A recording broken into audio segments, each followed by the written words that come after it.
Let's start with U.S. President Joe Biden's long-awaited and first state visit to Canada. Biden arrives Thursday and will deliver an address to Parliament Friday after meeting with the Prime Minister one-on-one and then all of Cabinet. What's on the table for those big meetings? Well, there's pressure on both sides of the border to deal with irregular migration, especially at places like Roxham Road, which saw nearly 40,000 asylum seekers cross into Canada last year. The U.S. Inflation Reduction Act, effectively a new industrial policy that subsidizes the clean energy transition south of the border to the tune of $370 billion, has the feds worried investment will flee Canada, and defense priorities like the war in Ukraine are also high on the agenda. U.S. Ambassador to Canada David Cohen is with me now to talk about more of that. Hi, Ambassador. Pleasure to welcome you back. It's good to be back in the studio and good to be here for this interview. Yeah, on the eve of a very important visit for this country. I wanted to start off by asking you, from your perspective, what is the president's primary objective for this visit? So I think there are a few objectives, but the best way to crystallize it is to say that this is an opportunity for the president and the prime minister to celebrate the successes of this extraordinary partnership over the past couple of years, the progress we've made against the roadmap, and then to help to set an agenda for the next couple of years as we think about our commitments to shared security, shared prosperity, and to shared values. That's what's defined our partnership and our relationship, and I think basically everything that happens in the visit can be bucketed in one of those three places as we recommit ourselves to growing our economies and making our countries and our hemisphere and the democracies around the world more secure. I want to start with the bucket of security because I was thinking back to when a previous president was here, President Obama, and his address to Parliament. And one of the lines that generated a lot of headlines in that address was, NATO needs more Canada. And that was specifically around the premise that the president had hoped Canada would spend more money on defense. And it was interesting because it was at a time just following Russia's annexation of Crimea and in advance of a meeting of world leaders in Poland. So ironic, all these years later, we're facing the same issue, maybe to an amplified degree. Does Joe Biden want Canada to spend more money on defense? So I've learned a long time ago that I always let my principal speak for himself or herself.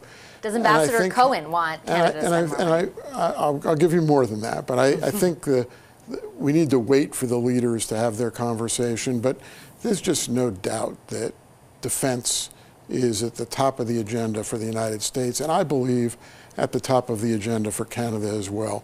We're facing, the last month has shown, is we're facing 21st century threats.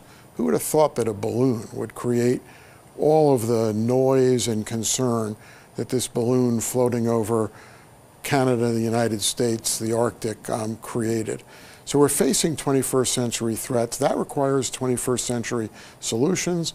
That requires 21st century funding.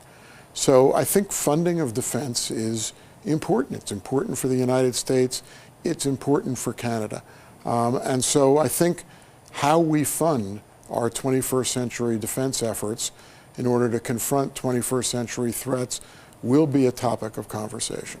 In the past, there has been concern from previous administrations, successive actually, about the level of spending as a portion of GDP. That comes vis-a-vis, of course, the agreement of NATO countries to try and target 2% as the number that they're aiming for. Canada has so far fallen short.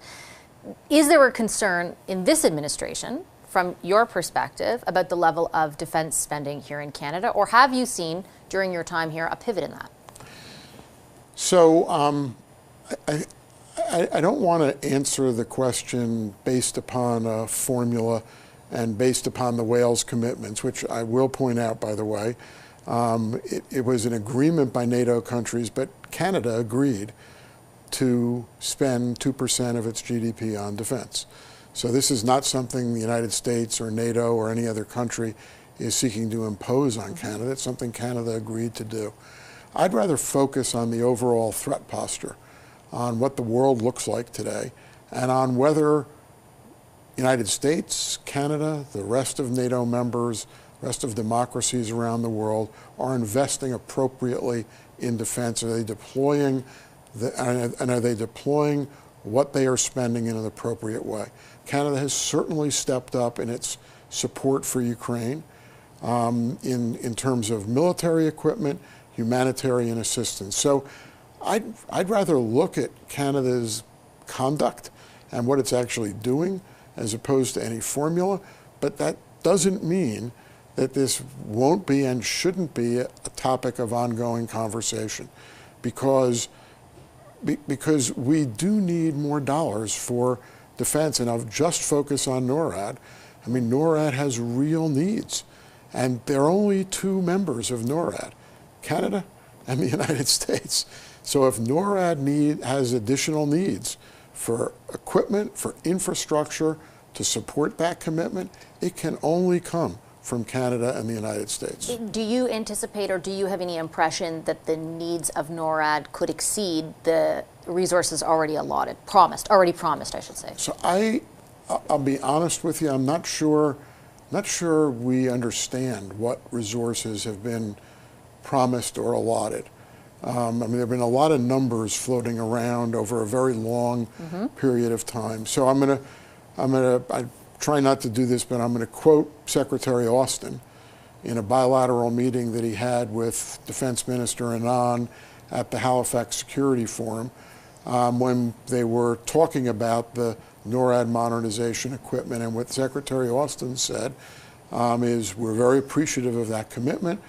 We need to have some conversations about the size and timing of those commitments. So is it fair to say that the U.S. would like some more specifics? I think there's ongoing conversations about the specifics of it. I think in the NORAD context, there may be more of a focus on timing than there is on dollars, because there's agreement, for example, on the new radar systems, and Canada's agreed to pay for them. The question is, when are they going to be available? When will they be ready? And I think that NORAD has a perspective around the threat posture which would call for an earlier investment than the current plan by the Canadians. I have one more question to you as it relates to security, and that is around the balloons. China, of course, the U.S. posture towards China, the Canadian posture towards China is a very live discussion right now. And I am wondering from where you sit, if you have concerns about the allegations I'm sure you've read about that China is interfering in Canadian elections. So you're talking to somebody with a lot of years of political experience, and out of those years has come a certain level of skepticism and thick skin. So my assumption for at least the last 5 years, maybe longer than that, is that China and Russia have been interfering in democratic elections around the world, including in the United States and in Canada, for a large chunk of that period of time. I almost think that this may be controversial, I know it's a very hot topic in Canada, but I almost think it's not even worth asking the question about whether there's interference. I think the better question is, what's the interference been targeted to, and has it had any impact? Has it had any effect? So I've seen nothing that anyone's reported or that anyone's said that's been able to disclose any impact from any alleged interference by the Chinese in the last couple of Canadian elections. And I'm the U.S. ambassador to Canada, not a policymaker. I'm not going to say again, is the